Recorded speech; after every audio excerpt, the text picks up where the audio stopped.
I got to be honest with you guys.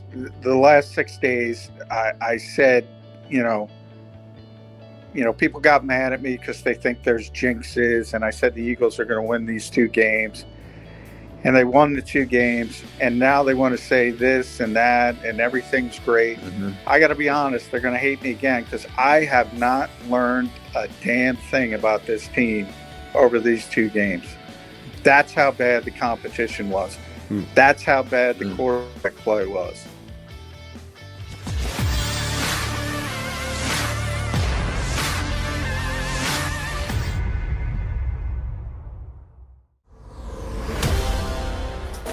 Welcome back, live post-game show. Part of the show, obviously, is brought to you by Stateside Vodka.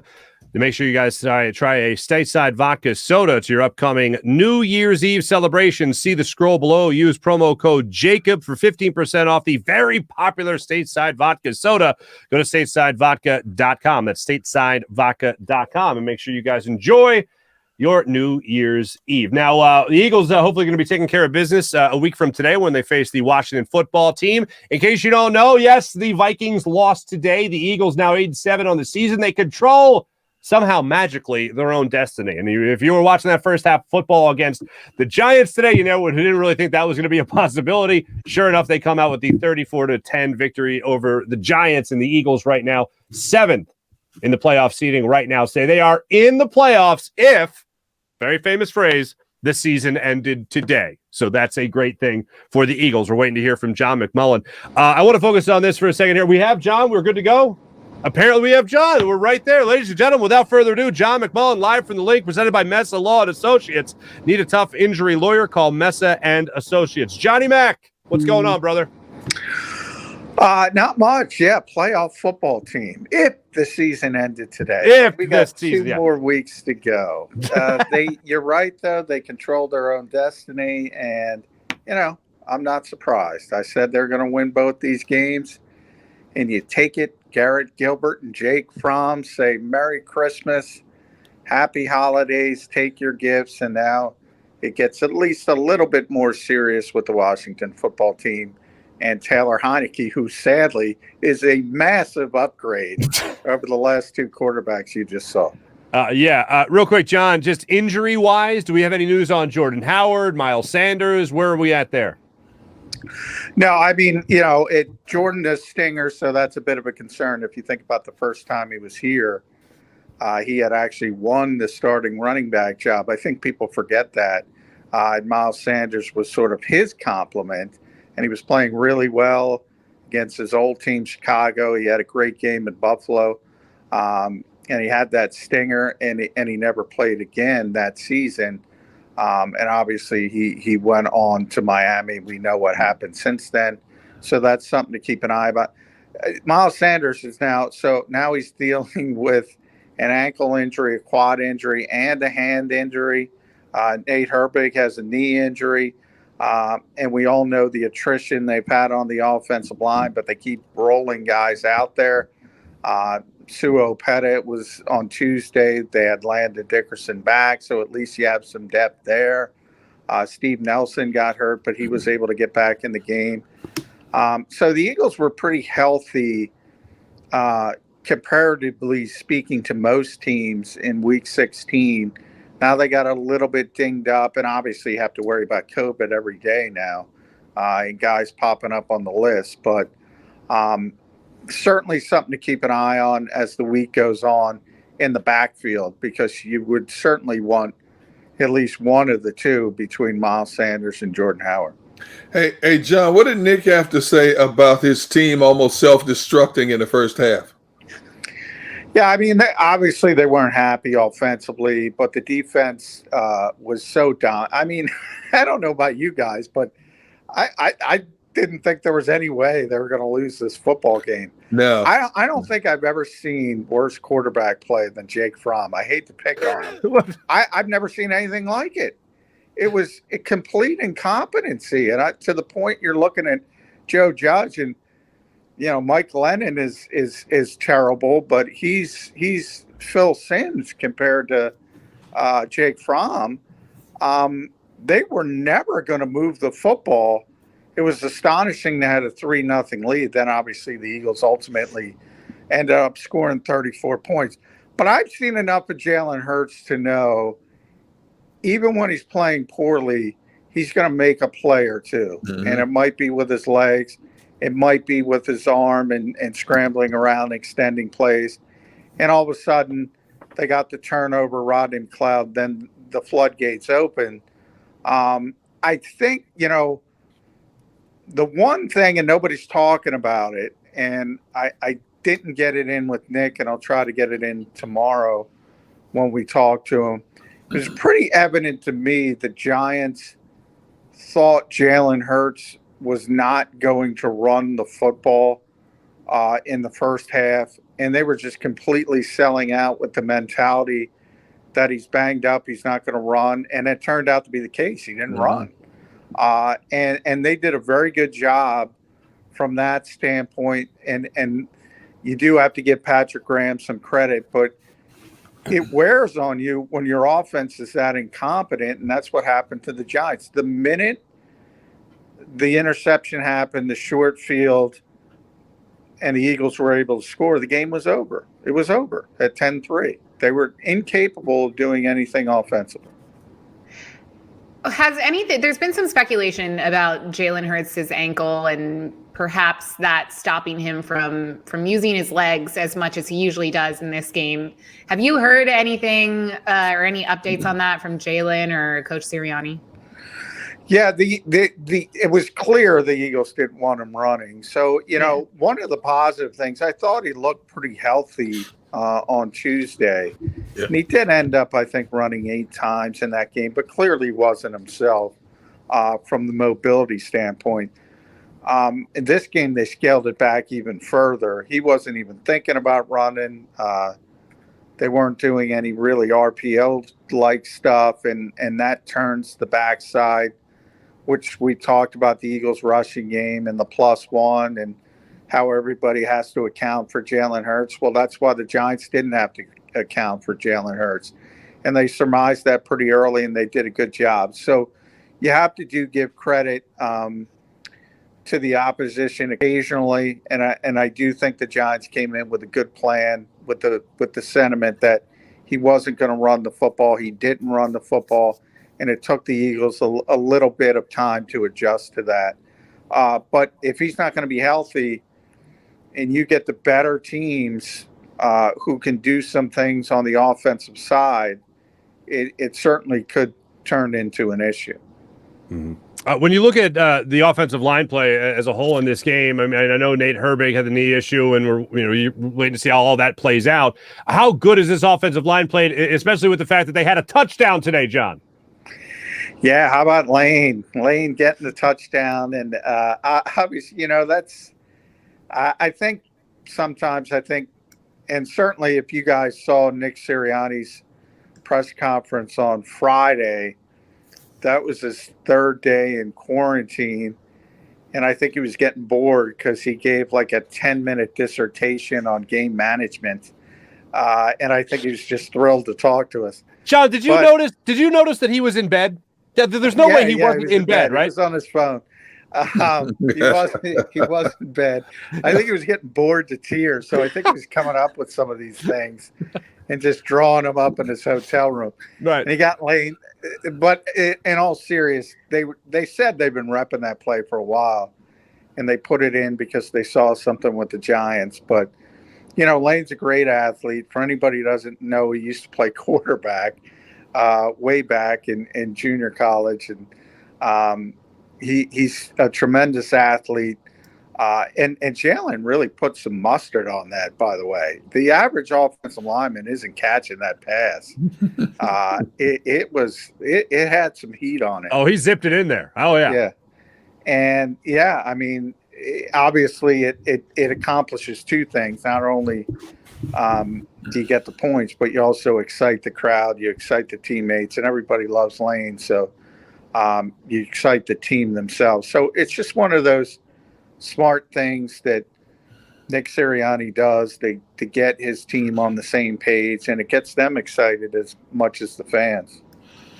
Hey, John, when you look at the Eagles now last two games against Washington and the Giants, and from a defensive perspective, are you okay with where they are right now from a defensive scheme, the way they schematically go after the offense, or are there some things that you say under your breath, like, why are we not doing this differently?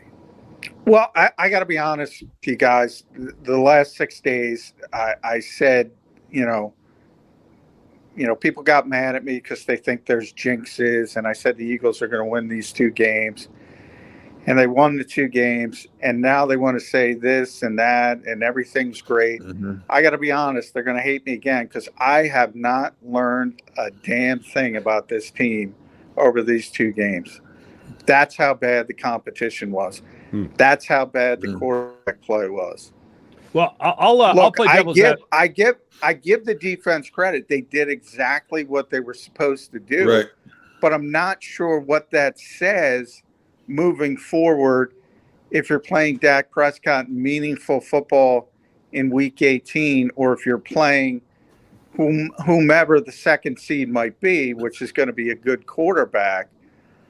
I'm not sure what it translates. I don't think we've learned anything about this defense other than they can dominate bad quarterbacks, which they should, to be honest.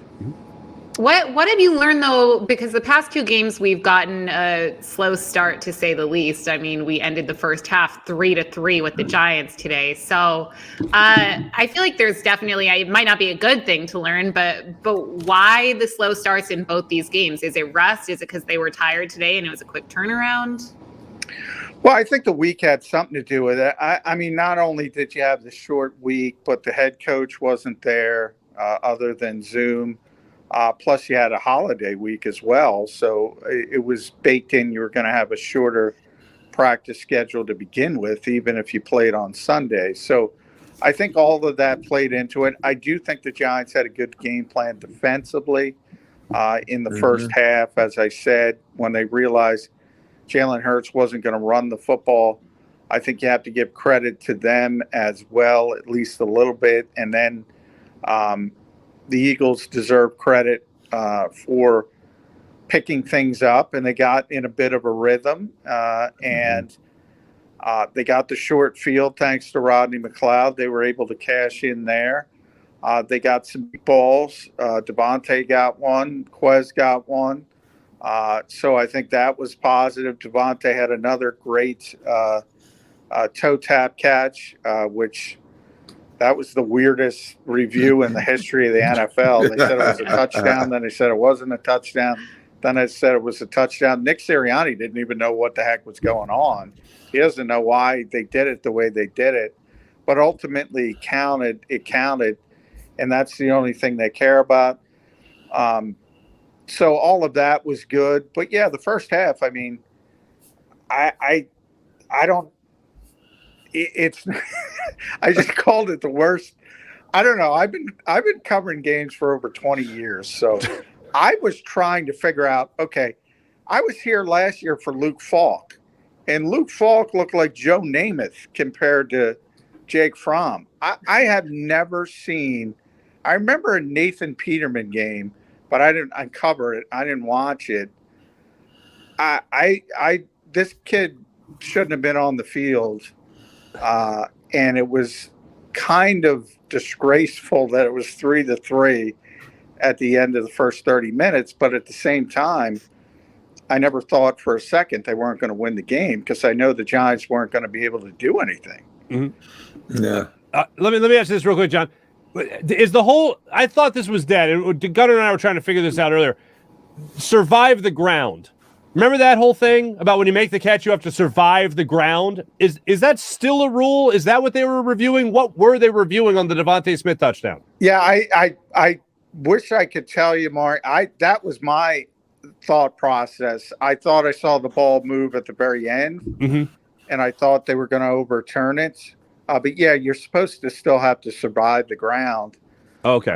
But that's part of the NFL. Part of the issue is with this league is it's so over legislated, and they certainly don't explain things as well as they should. This is a perfect example of that. And now we have this sort of sky judge like official, and sometimes you'll be watching a game and they'll correct something real quick, which is nice when they do it. I like it because you don't have to sit through those 3-4 minute reviews when it's obvious. But then they don't do it. It's like, if you're going to do it for that, why don't, if somebody blows a false start or versus an offside, why can't they fix it for that and just chime in and say, hey, guys, you got it wrong. That was offside, not a false start. This league's bizarre in a lot of ways, but I never complain about officiating because it goes both ways, and sometimes you get screwed and sometimes you get a break. And so that's just baked into it all. John, I have said earlier in this show that from a player's perspective, it's to play the game, especially the way they've restructured the calls and the penalties. You don't know what neutral zone infraction is anymore, false start is anymore, pass interference, securing the football anymore, because just when you think you've figured it out, week to week it changes. Depends on the group of referees that you have, and on top of that, they all go to New York to get a final ruling, and it's still inconsistent. So there's still a lot of flaws in the way the game is called that frustrates a lot of players because they're told one thing and then you see it completely called differently when the actual games are played. Yeah, I think when it comes to New York, I think, Dean Blandino was, to me, I when he was in charge, I could at least tell you everything was really consistent when they went to New York. You would know, I could predict every ruling and I was going to be right 95 to 100% of the time because I just knew the way he was going to do it. And he was very consistent. Yep. Now, a lot of fans don't like the legislation. In other words, they don't like the rules and they criticize the officials. And I always say, you're not criticizing the officials. You're criticizing what they're being told to do. So I think there's two different things. If you blow a call, like if you guys were watching Baker Mayfield yesterday, his final interception, which was our old friend Rasul Douglas. Yep. Well, Rasul should have been called for holding. Absolutely. Maybe pass interference. And that, that cost them a game, and who knows, it's probably cost Cleveland the playoffs, and they might have won, they might have lost, who knows. And by the way, Baker played poorly, so you have that and say, well, you could have made other throws earlier in the game. But it is always, when you lose a game that way, I think it feels bad for fans, for players. And yeah, you're right, Gunnar. I think the biggest problem for me is consistency from crew to crew. And I actually talked to Nick Sirianni about this earlier in the year. The Eagles study crews as they should. So they know each crew, what they do. If they call holding more than other crews, if they call roughing the passer, pass interference. So that's part of their Saturday meetings. They tell the guys, look, this is what this crew does, and be aware of it. And the one thing, if you remember early in the season, they were getting called for tons of penalties, and that's really improved as the season has gone on. And I think it's partially because of those meetings they have on Saturdays. John, last one for me. What's the next trick play? What's the next trick play you want to see for the Eagles? Well, we talked to Jordan. I think everybody's been on the Jordan Mailata train because of his Australian rugby video that everybody sees on YouTube. And you guys have probably seen it, just him just trucking people, running past him. So everybody wants to see Jordan Mailata at fullback. I think they've wanted to see that for years and years and years. Well, he's only been here 4 years, but you get my point. Yes. And, with Nick, I think eventually you might see it. I'm not going to guarantee it, but he's open-minded with that kind of stuff. And early in the season when he tried that Philly special-like play that just looked awful, I thought he was trying to pander a little bit to the fan base. But now that he's having some success, you get more rope and you can pull that kind of stuff out. Yeah, I feel like the pandering has definitely been tampered down quite a bit. I haven't seen as many graphic tees. I actually totally forgot about that failed Philly special play. I do want to switch gears for a second and talk about Dallas Goedert, because there's been a lot of, I don't want to say Dallas Goedert hate, but he hasn't been as productive. There have been a few drop passes. Has that been addressed, or do you have a take on that, John? Well, he had to drop again to start today. I mean, I think Dallas overall has been playing very well. I mean, very well. But yeah, you'd like to see a little bit more consistency. And generally, when you have those easy drops, obviously it's concentration and focus and things like that. But certainly, I think Dallas is aware of it. But man, he's been playing. He had a career high in receiving against the Jets. He broke that against the Washington football team. And obviously he wasn't quite as involved today, and it started with that drop. So I don't worry too much about Dallas Goedert. He's one of the most talented players on this team. And, you know, I look around the league and I see some of the great young receivers, Jamar Chase and CeeDee Lamb, and they drop the football probably too much as well, but they make so many big plays, it makes up for it. And I think ultimately that's Dallas Goedert a little bit as well. But you'd like to see it certainly cleaned up, no question about that. Certainly.